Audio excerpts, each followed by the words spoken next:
It's October once again. Did you miss me, peasants? Yours truly was disinvited yet again from that cross-world racing action, but at least it gave me an ample opportunity to sit in front of Equals Peach's blue snowball microphone and call my shot on who's taking home Rob Manfred's favorite piece of metal this time around and why it's going to be the Cubs beating the Indians again. Wait, I'm sorry, I forgot. I can't say that word anymore. Is it time to commence the Infinite is Over party yet again? I stole some Mountain Dew from that Squid Boy's fridge. I'm sure he won't mind. Skip-it-up-and-that-up! Anyway, the sole survivor honestly deserves more than just a trophy with how cursed this year truly was, especially if that lucky winner is the Los Angeles Dodgers. It really feels like just yesterday when they lured Showtime here with that ridiculous contract that understandably has some of you yapping at us for breaking the rules. That's just what an evil empire does. They have the resources to build a super team. Future cap hell be damned. How is the Reiwa monster doing anyway? I haven't heard much from him since April. Perfect. They're in a good position being thrust into a wild card matchup with the Cincinnati Reds, thank the gayest team in baseball for medding like always. The Reds may have been hot down the stretch, but LA is still the superior team in just about every measurable statistic.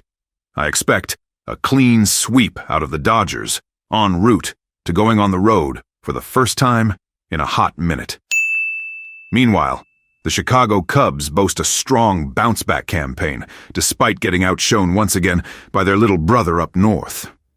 Sounds like retribution for poaching Craig Counsell, if you ask me.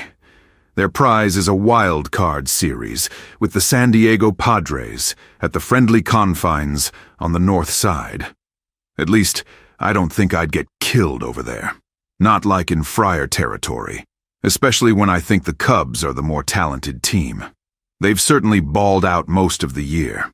It's a good thing the wild card is 3 games, because I feel they'll need all 3 of them to advance onward.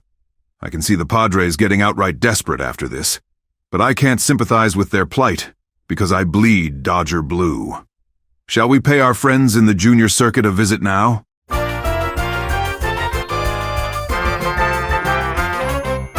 The race for the AL Central somehow came down to decision day. Thank the Detroit Tigers for pulling a Twins in the final month.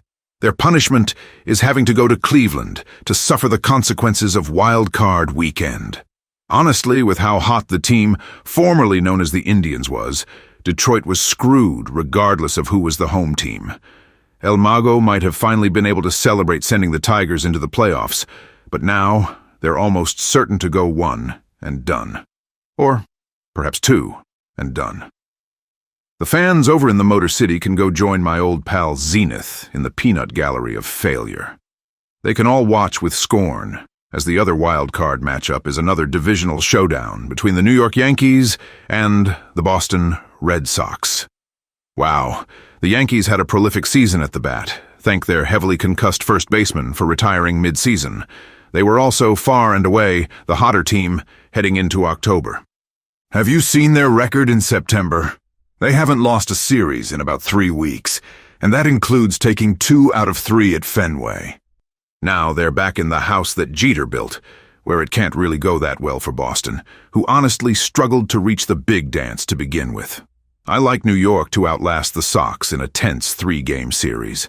They do still have some pedigree from last year's impressive World Series run, you know. Holy crap! The Milwaukee Brewers have the best record in all of baseball. Has that ever happened before? It's really gonna help them out when they're paid a visit by that big market team that they hate more than they can put into words. I'm so ready for the Cubs to tear a new one into the Brewers for reasons. The thing is, these teams have season stats pretty close to each other outside of the win column, and the season series just barely went to the Cubs. I don't know what it is with Milwaukee, but they have just miserably underwhelmed in the postseason over the last decade. Ever since their last run into the NLCS, they've won a total of 2 playoff games. 2.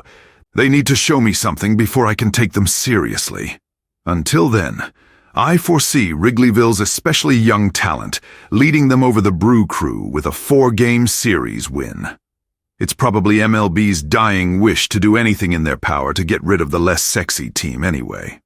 They'll have a slight dilemma on their hands, however, when the Philadelphia Phillies welcome the Travelin' Trolley Dodgers for their Division Series matchup, and I'm so looking forward to watching this. I'm quite interested to see with how much urgency Philly plays. This is a team that has come tantalizingly close to immortality within the last 4 years. Getting to the Commissioner's Trophy is tough, no matter a team's postseason pedigree, especially if they have to face the defending World Series champions. This series could have huge implications for the fate of the senior circuit this year, so accordingly, I anticipate it to go the distance. As for who comes out on top, which team do you think is better built for October baseball? There's a reason why he's called Showtime. Remember? His two-way prowess plus some added bullpen depth will leapfrog Los Angeles over the Phillies in that deciding 5th game. I await the impending riots across the city of brotherly hate. Back in the American League, I meet a familiar face in the Toronto Blue Jays. Back in the playoffs, finally, after having inexplicably fizzled out in 2 straight wildcard series. They can finally do something this year, right? Not so fast. They have to get past those hated Yankees first. That's not going to bode well for the Birdies up in the 51st state. They have a great hitting core that has competed well with the best hitting team in baseball, but it's the pitching where they lack the stamina to really make noise. Besides, these are the same Bronx bullies to whom Toronto nearly lost the damn division title, and now they're left to fend for themselves against one of the hottest teams in baseball. Not good at all for the Leafs faithful. 4-game beatdown for New York. Then we go from the house that Jeter built to the house that Griffey built, where the Seattle Mariners welcome those pesky arachnids from Cleveland that just won't go away. I want the M's so badly to stomp them into the ground. What I wouldn't give for their catcher to hit all the home runs from both sides of the plate, or their excellent pitching staff to make Cleveland's offense go full Cleveland. I think the insurance agents at Progressive Field would have to whip up some cursed voodoo magic in order to steal the series. They're obviously not going to try that for their own safety, so they'll gracefully bow out to Seattle once again in 4 games. Just trust me, the Mariners are the better team here. The fans will be happy and have hope for a moment only to discover they're right back in uncomfortable territory. Guess who awaits them in the championship series? This matchup needs no introduction. It's 2001 all over again, featuring Seattle as the feel-good story with a dynamic core ready to preload right off that stupid hump, and New York being the evil dynasty-like machine that we'd all love to see fail. This honestly should be the World Series, but it probably won't be ever.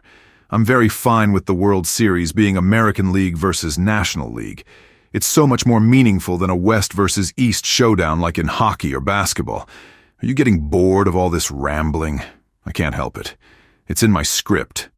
Anyway, this had better be a pretty good series against 2 of the hottest teams in the league right now.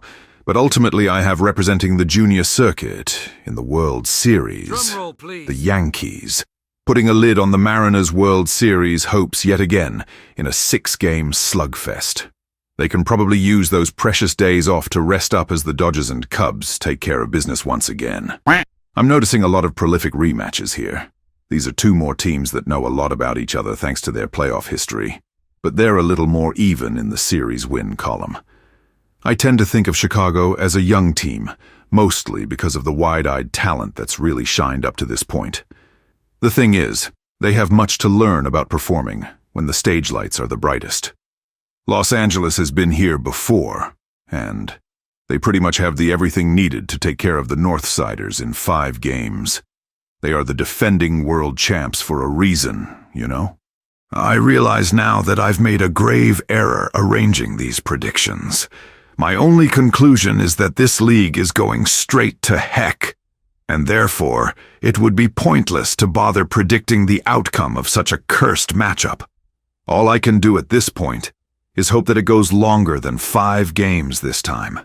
pray for a few new participants in the Fall Classic, and boldly proclaim for the last time that Joe Buck sucks. Later, Fudge Packers.